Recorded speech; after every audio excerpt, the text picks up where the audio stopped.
अस्सलाम वालेकुम dear students, मैं आपका टीचर ज़हीर अहमद। उम्मीद है आपने लास्ट लेक्चर के अंदर जो टॉपिक पढ़ाया गया था उसे अच्छे से समझ लिया होगा और उसकी प्रैक्टिस भी कर ली होगी। लास्ट लेक्चर में हमने पढ़ा था फॉर लूप के बारे में कि फॉर लूप क्या होता है और उसके ज़रिए से हम किस तरह से प्रोग्राम लिख सकते हैं और कैसे उसे हम अपने प्रोग्राम्स में यूज़ करके हम प्रोग्रामिंग कर सकते हैं। आज हम देखते हैं दूसरी टाइप ऑफ लूप जो कि व्हाइल लूप आ जाता है। व्हाइल लूप के बारे में हम उसका स्ट्रक्चर देखेंगे, सिंटैक्स और उसके साथ साथ उसकी एग्जांपल को देखेंगे। तो बच्चों, फॉर लूप हम कब यूज कर रहे थे? जब हमें एग्जैक्ट नंबर ऑफ रेपिटेशंस का पहले से पता होता था। इन अदर वर्ड्स, हम फॉर लूप को काउंटर लूप भी कह रहे थे क्योंकि हमें उसमें नंबर ऑफ काउंट्स का पता होता था और हम उसे एग्जैक्टली उतने नंबर ऑफ टाइम्स रिपीट कर लेते थे। जबकि हमने इंट्रोडक्शन के अंदर देखा था कि व्हाइल लूप और डू व्हाइल लूप सेंटिनल या कंडीशनल लूप कहलाते हैं। बेसिकली ये लूप क्यों यूज किए जाते हैं और इनके जरिए हम किस तरह से प्रोग्राम कर सकते हैं, यह हम आगे मजीद इसकी डेफिनेशन में डिस्कस करेंगे। आपको थोड़ा सा ओवरव्यू देता चलो कि व्हाइल लूप हमारे पास बेसिकली एक ऐसा लूप है जो कंडीशन पर बेस कर रहा होता है। अगर तो कंडीशन ट्रू है तो वो लूप एक रिपीट करता रहेगा। कब तक? जब तक कंडीशन ट्रू है, और जैसे ही कंडीशन फॉल्स होगी तो लूप टर्मिनेट हो जाएगा। इसे हम कब यूज कर रहे होते हैं? इसे ऐसी सिचुएशंस के अंदर यूज करते हैं जब हमें एग्जैक्ट नंबर ऑफ रेपिटेशंस का ना पता हो। मतलब हम कहते हैं जब तक वैल्यू 0 नहीं हो जाती तब तक इसे रिपीट करते जाओ। ठीक, कोई भी दूसरी वैल्यूज हैं वो चलती रहें तब तक रिपीट होता रहे। इसी तरह से आप गेम्स में देखते हैं, do you want to play again, बार बार आप उसे चेक कर रहे होते हैं। आप प्रेस वाई करते हैं तो वो दोबारा से प्ले करना शुरू कर देता है। अगर आप एन प्रेस कर देते हैं तो वो उसे एग्जिट कर जाता है। तो ऐसी रेपिटेशंस के लिए हमारे पास क्या यूज हो रहा होता है? व्हाइल लूप यूज हो रहा होता है, और उसके साथ साथ डू व्हाइल लूप भी यूज होगा जो कि हम नेक्स्ट लेक्चर में डिस्कस करेंगे। अब व्हाइल लूप हमारे पास है क्या, इसे डिफाइन करते हैं। While loop is used to repeat the execution of statement और set of statements again and again. ये रिपीट करता है स्टेटमेंट या सेट ऑफ स्टेटमेंट्स को again and again as long as the given condition is true. क्या कह रहा है? बेसिकली व्हाइल लूप रिपीट कर रहा है स्टेटमेंट या सेट ऑफ स्टेटमेंट्स की एग्जीक्यूशन को, मींस वो बार बार उन्हें एग्जीक्यूट कर रहा है। कब तक? जब तक कंडीशन ट्रू है। और इसी वजह से इसे हम सेंटिनल कंट्रोल्ड और यूजर कंट्रोल्ड लूप भी कहते हैं क्योंकि कंडीशन पर बेस कर रहा है और कंडीशन में यूजर डिपेंडेंट वैल्यूज भी इंटर करके हम उसे कंट्रोल कर सकते हैं। या सेंटिनल कंट्रोल लूप एक ऐसा लूप जिसमें हमें एग्जैक्ट नंबर ऑफ रेपिटेशंस नहीं पता होती, ऐसे लूप को सेंटिनल कंट्रोल लूप भी कहते हैं। और इसे कंडीशनल लूप भी हम कहते हैं क्योंकि ये कंडीशन पर बेस कर रहा होता है। सो बच्चों, इसके अंदर देखते हैं next point, in this loop the number of repetitions depend on the condition. इस लूप में नंबर ऑफ रेपिटेशंस कंडीशन पर डिपेंड कर रही होती हैं और can be controlled by user, या फिर यूजर इन्हें कंट्रोल कर सकता है। कैसे? By using sentinel value. Sentinel control loop एक ऐसा लूप जो इनफिनाइट टाइम चल सकता है जिसमें एग्जैक्ट नंबर ऑफ रेपिटेशंस नहीं पता होती, और सेंटिनल वैल्यू एक ऐसी वैल्यू है the value that causes the loop to terminate. याद रखिएगा बच्चों, आपसे एमसीक्यूज में पूछा जा सकता है कि the value that causes the loop to terminate is called, तो आपने क्या कहना है? सेंटिनल वैल्यू होती है। कल हमने देखा था काउंटर वेरिएबल, एक ऐसा वेरिएबल जो नंबर ऑफ रेपिटेशंस को काउंट कर रहा होता है जिसके थ्रू फॉर लूप रिपीट हो रहा होता था, जबकि इसके अंदर अब कोई काउंटर वेरिएबल नहीं यूज हो रहा बल्कि सेंटिनल वैल्यू यूज हो रही है। एक ऐसी वैल्यू जिसकी वजह से आपका लूप टर्मिनेट हो जाता है। वो वैल्यू जैसे ही एग्जीक्यूट होगी लूप टर्मिनेट हो जाएगा। सो बच्चों this loop is usually use in the situations, ऐसी सिचुएशंस में यूज होता है when exact number of repetitions are not known. अब हम इसके सिंटैक्स को डिस्कस करते हैं और सिंटैक्स के साथ साथ एक्सप्लेनेशन को नेक्स्ट बोर्ड के ऊपर डिस्कस करेंगे। ओके बच्चों, अब हम व्हाइल लूप के सिंटैक्स को डिस्कस करते हैं और उसके साथ साथ हम उसकी एक्सप्लेनेशन को भी लिखेंगे कि हम इसे एक्सप्लेन कैसे कर सकते हैं। अच्छा बच्चों, सिंटैक्स के अंदर देखते हैं तो हमने दो तरह से इसे डिस्क्राइब किया है। दो तरह से क्यों? क्योंकि याद रखें कि हम एक लूप को किसी दूसरे लूप के अंदर भी कन्वर्ट कर सकते हैं। एक लूप के अंदर लिखा गया कोड किसी दूसरे लूप में भी लिखा जा सकता है। ये कोई हार्ड एंड फास्ट रूल नहीं है कि जी फॉर लूप का कोड व्हाइल लूप में नहीं लिखा जा सकता, या व्हाइल लूप का कोड डू व्हाइल लूप में नहीं लिखा जा सकता, या डू व्हाइल लूप का कोड फॉर लूप में नहीं लिखा जा सकता। हम इंटरचेंज कर सकते हैं कोड को लूप के थ्रू। जस्ट फर्क क्या है, इनकी एप्लीकेशंस में फर्क आता है और इनकी एप्लीकेशंस की बेस के ऊपर इन्हें डिफरेंट टाइप्स में रखा गया है। तो फर्स्ट सिंटैक्स को देखते हैं। तो इसमें याद रखिएगा कि सबसे पहले एग्जीक्यूशन स्टार्ट कहां से होती है? कंडीशन से स्टार्ट होती है। लास्ट लेक्चर के अंदर फॉर लूप में हमने देखा था कि सबसे पहले इनिशियलाइजेशन परफॉर्म होती थी, लेकिन व्हाइल लूप में एग्जीक्यूशन स्टार्ट कंडीशन से होती है। सबसे पहले कंडीशन चेक होती है। अब इसी कंडीशन के अंदर हमारे पास इनिशियलाइजेशन वैल्यू भी हो सकती है, यही कंडीशन स्टार्ट वैल्यू भी हो सकती है, यही कंडीशन भी है और यही कंडीशन हमारे पास टर्मिनेट वैल्यू भी हो सकती है। तो यही चीज है कि कंडीशन ट्रू होने की बेस पर कंट्रोल कहां पर आ रहा है? ब्लॉक ऑफ स्टेटमेंट्स पर आ रहा है, और इन ब्लॉक ऑफ स्टेटमेंट्स को एग्जीक्यूट करने के बाद कंट्रोल दोबारा कहां जा रहा है? दोबारा कंडीशन पर जा रहा है और फिर कंडीशन चेक हो रही है। फिर कंडीशन अगर ट्रू है तो फिर स्टेप 2 परफॉर्म हो रहा है, फिर 3 परफॉर्म हो रहा है। कब तक? जब तक कंडीशन फॉल्स नहीं हो रही। और जैसी कंडीशन फॉल्स हुई तो ये कंट्रोल कहां पर आ रहा है? कंट्रोल हमारे पास कहां? अदर स्टेटमेंट्स पर आ जाएगा।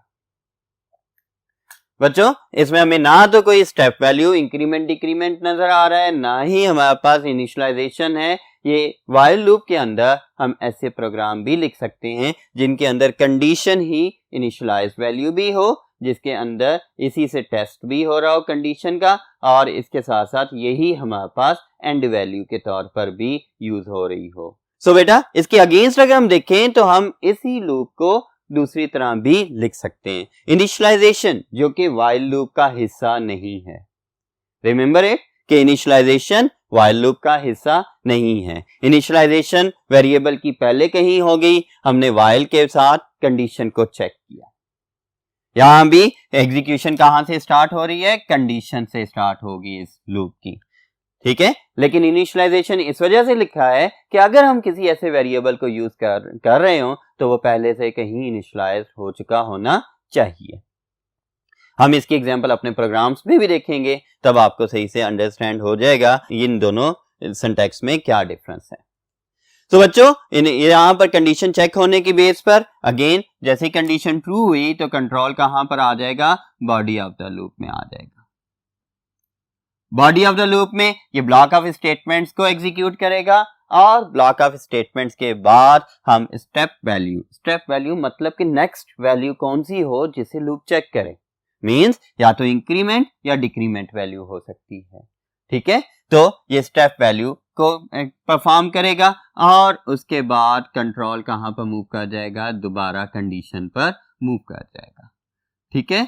तो दोबारा कंडीशन पर मूव करेगा, कंडीशन को चेक करेगा और कंडीशन ट्रू है तो 2, 3, 4 ये स्टेप अगेन एग्जीक्यूट होते जाएंगे जब तक कंडीशन फॉल्स नहीं हो जाती है। जैसी कंडीशन फॉल्स होगी कंट्रोल अदर स्टेटमेंट्स पर चला जाएगा। सो सिंटैक्स से ये चीज जाहिर हो रही है कि हम व्हाइल लूप को दोनों तरह से लिख सकते हैं। इस तरह से भी हम इसे प्रोग्राम्स में यूज कर सकते हैं और इस तरह से भी हम प्रोग्राम्स में यूज कर सकते हैं। अब आते हैं इसको एक्सप्लेन करते हैं, तो इसकी एक्सप्लेनेशन के अंदर आते हैं। First of all the condition is evaluated. Again याद रखें सबसे पहले क्या हुआ? कंडीशन इवेलुएट हुई, If condition is true, then block of statements written within braces will execute. After execution, the control moves to the beginning of loop to evaluate the condition again, ताकि वो condition को दोबारा evaluate कर सके. To execute the block of statements if condition is true, ताकि वो दोबारा से ब्लॉक ऑफ स्टेटमेंट्स को एग्जीक्यूट कर दे अगर तो कंडीशन ट्रू है. मींस कंडीशन ट्रू थी, दोबारा ब्लॉक ऑफ स्टेटमेंट्स पर आया, इसे एग्जीक्यूट किया और एग्जीक्यूट करके दोबारा कंडीशन पर चला गया, फिर कंडीशन ट्रू हुई तो फिर ब्लॉक ऑफ स्टेटमेंट्स को एग्जीक्यूट किया, फिर कंडीशन पर मूव कर गया. These steps are repeated again and again unless the condition becomes false. और यही स्टेप्स आपके रिपीट होते जाएंगे. Condition true, block of statement execution, then condition check. ये steps again and again repeat होते जाएंगे. कब तक? जब तक कंडीशन फॉल्स नहीं हो जाती. और जैसी कंडीशन फॉल्स हुई तो कंट्रोल कहां पर आ जाएगा? अदर स्टेटमेंट्स पर मूव कर जाएगा. सो बेटा यहां पर देखते हैं, as the condition is false the control moves to other statements. और जैसे ही कंडीशन फॉल्स होगी तो कंट्रोल अदर स्टेटमेंट्स जो कि आउटसाइड द लूप बॉडी लिखी गई हैं उन पर मूव कर जाएगा और उन्हें एग्जीक्यूट करना स्टार्ट कर देगा. मींस अदर स्टेटमेंट्स पर जब कंट्रोल आएगा तो ये लूप की बॉडी से बाहर आ गया. तो बच्चों ये थी आपके एक्सप्लेनेशन और उसके साथ साथ सिंटैक्स ऑफ व्हाइल लूप. और अब इसकी एग्जांपल को हम डिस्कस करते हैं जो कि नेक्स्ट बोर्ड पर है. आइए चलते हैं नेक्स्ट बोर्ड की तरफ. ओके बच्चों, अब हम इस लूप की एग्जांपल्स को डिस्कस करेंगे. इन एग्जांपल्स को डिस्कस करने से पहले हम ये दोबारा से देखते हैं कि व्हाइल लूप हम क्यों यूज कर रहे हैं. ऐसी सिचुएशंस में जब हमें एग्जैक्ट नंबर ऑफ रेपिटेशंस नहीं पता. हमने इसके सिंटैक्स को देखा कि सिंटैक्स में हमने ये भी चीज डिस्कस की कि हम इसको दो तरह से लिख सकते हैं और यूज कर सकते हैं. लेकिन याद रखिएगा कि व्हाइल लूप की एग्जीक्यूशन स्टार्ट कहां से हो रही है? कंडीशन से हो रही है.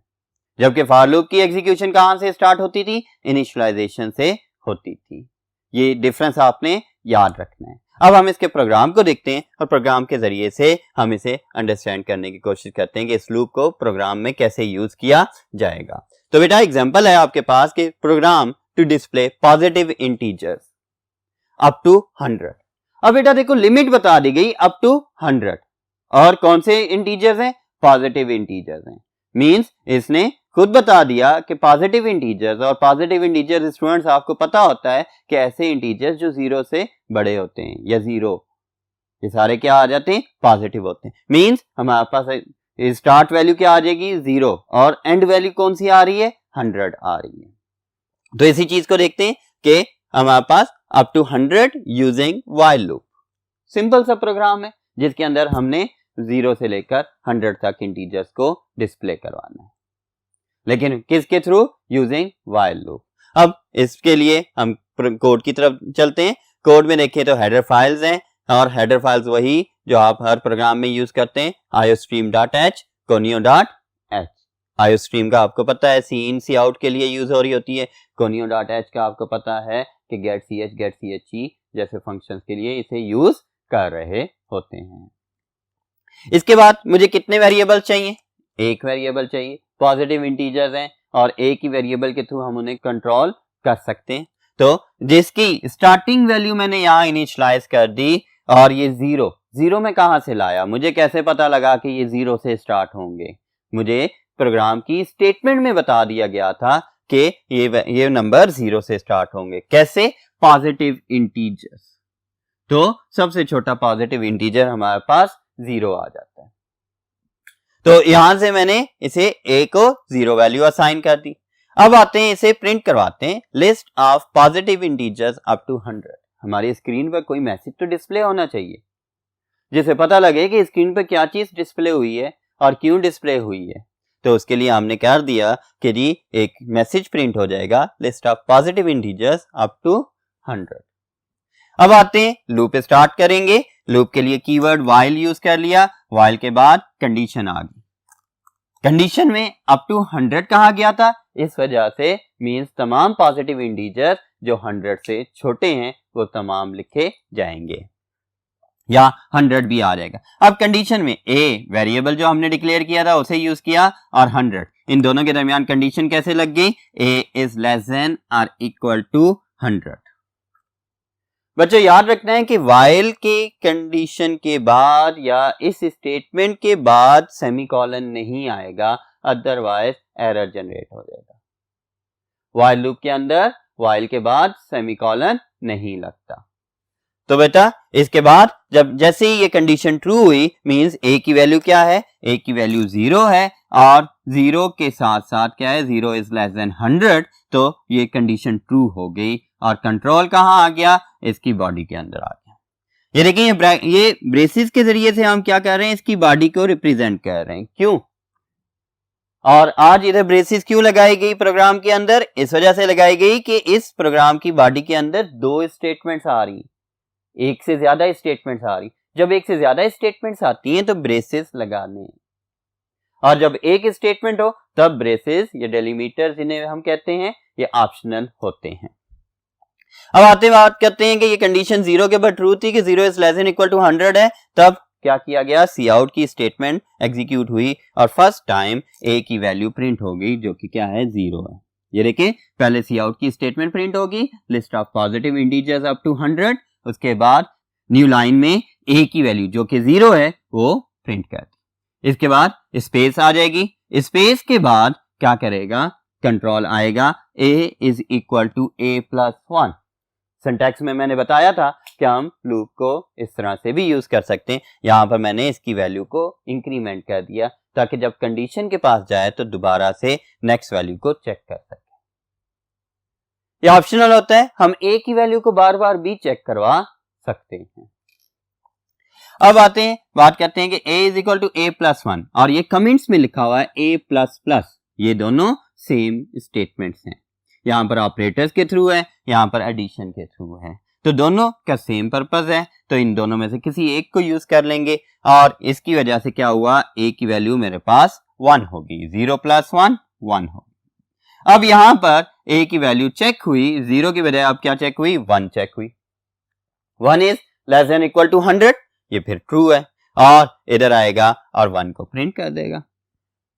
1 के बाद इसी तरह इसे इंक्रीमेंट करेगा, 2 2 के बाद 3 3 के बाद 4, यही चलता जाएगा। इधर आपके ये प्रिंट होता जाएगा, 3 3 के बाद 4 5 6 7 8 अप टू 99, फिर उसके बाद 100। अब 99 पर थे, मैं अगेन इधर आता हूं कि इधर मेरे पास वैल्यू क्या आ गई, a की वैल्यू मेरे पास 99 आ रही, 99 is less than equal to 100, true है। और इधर आया, इसने 99 प्रिंट किया और उसके बाद यहां पर आकर इसने 99 प्लस 1 100 कर दिया।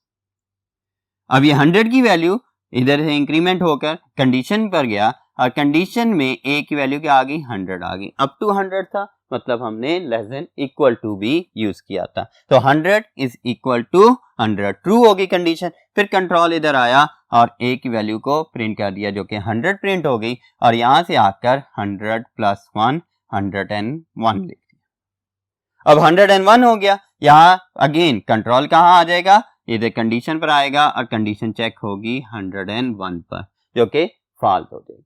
101 is not less than 100, so condition false होगी और control body of the loop से बाहर आ जाएगा और बाकी रिमेनिंग स्टेटमेंट्स को एग्जीक्यूट करना शुरू कर देगा, जो कि इस प्रोग्राम के अंदर और कोई स्टेटमेंट्स नहीं लिखी हुई। लास्ट के अंदर हमने गेट ch का फंक्शन यूज किया है ताकि ये वेट करे कि यूजर प्रॉपरली आउटपुट को देख ले और कोई की प्रेस करने तक का वेट करता रहे। जैसे ही यूजर कोई की प्रेस करेगा ये आपकी आउटपुट को टर्मिनेट करके कंट्रोल दोबारा कोड की तरफ ले जाएगा। अब इसकी आउटपुट हमारे पास जो आई है, list of positive integers up to 100, 0 1 2 3, मैंने डॉटेड लगा दिया, कंप्यूटर के अंदर डॉटेड नहीं आएगा। 4 5 6 7 8 9 10 11 12 अप टू 99 100 तक ये वैल्यू प्रिंट हो जाएंगी। तो बच्चों होपफुली आपको इस एग्जांपल के थ्रू सिंटैक्स की समझ आ गई होगी कि व्हाइल लूप को हमने अपने प्रोग्राम में कैसे यूज करना है।